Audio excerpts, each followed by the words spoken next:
Hey guys, this is the third video of understanding Ableton and the track system that we've got set up at church. Um, in this video we're going to talk about the interaction of software and hardware, how that connects, and then a few final kind of debugging things that if you get stuck, just to watch out for. Okay, so the first thing is the interface that we use is the Complete Audio 6. It's a small little interface, really nice, really solid. 3 lines are coming out of it. Line 1 and 2, out of the outputs of 1 and 2 is the tracks, and then line number 3 is the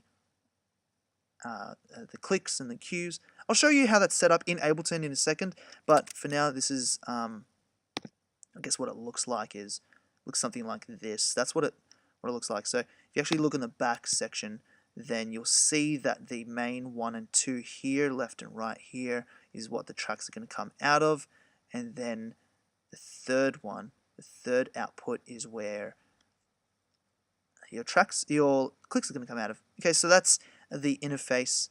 Get out of here. Alright, now a couple of things to note is if you're having issues with the sound out of the program, then go to Preferences, which is the command comma is the shortcut. So check out the input and output devices. This is the first thing that you should check for. Make sure it's not built-in output. Built-in output is the headphone jack. So if you plug in headphones, or if you have a headphone splitter that splits to left and right, and then that's how we've previously run tracks, but we're not running it like that. We're running it out of the audio interface. So you'd have to select Complete Audio 6, right? Okay. The other thing this is configured to is lines 1 and 2 as a stereo output is your tracks. 3 and 4, it says mono because they're separately selectable. Okay, so if you go down into the I/O here, that will show you your inputs and your outputs. Now we're not running any inputs, we're not running we're not running any microphones or any lines into the track system, so you don't need to worry about the inputs, which is the audio from, but the audio 2, which is the outputs, the external out here, make sure that song is highlighted 1 and 2, and then clicks 3 and cue 3. Now that will talk to the hardware, and it will say out of 1 and 2 is going to come the tracks line. Out of that third output is going to come the clicks, and out of 3 as well is cues, right? So that's very important to note. If there's anything that's going wrong, then this is your first thing you want to check. You want to go into Preferences, you want to check Complete Audio 6. That's selected. Okay, now who cares if there's no device in the input? Again, we're not running anything in, we're just running stuff out.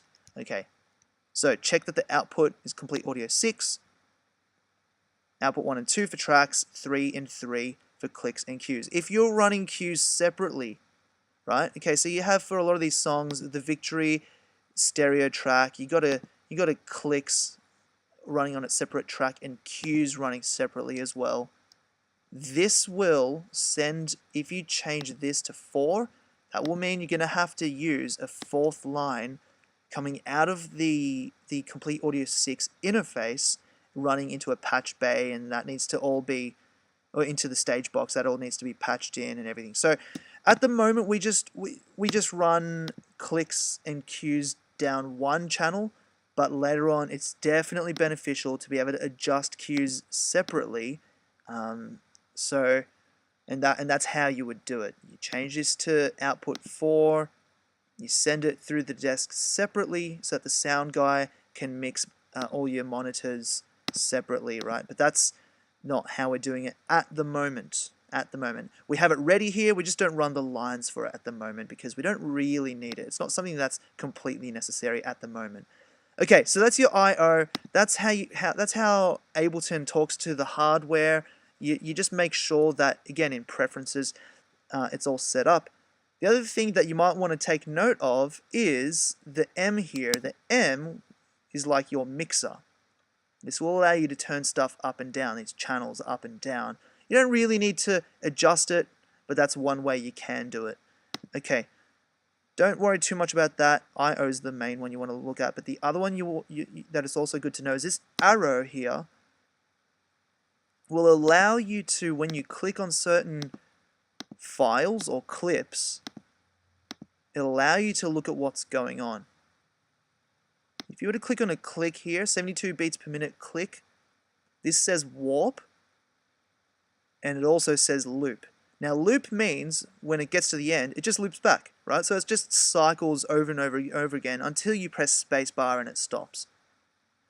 Warp means that if you change this BPM, 225 beats per minute, then it will warp this file that was originally at 72, it will change it to 225, right? So that's what warp essentially means. So that's pretty cool. I think that is it, guys. So if you have any questions, let me know. Just make sure that, again, you're playing from the master file. Your preferences shows that it is talking to the hardware. If it's not showing up, then it means it's not plugged in or not plugged in properly. You might want to unplug and replug the USB. You might want to restart the computer. Whatever it might be, Complete Audio 6 has to show up in the output device. You don't need to click apply. It just automatically applies it for you. And then you should be good to go. That's it, guys. Wish you all the best and enjoy tracking.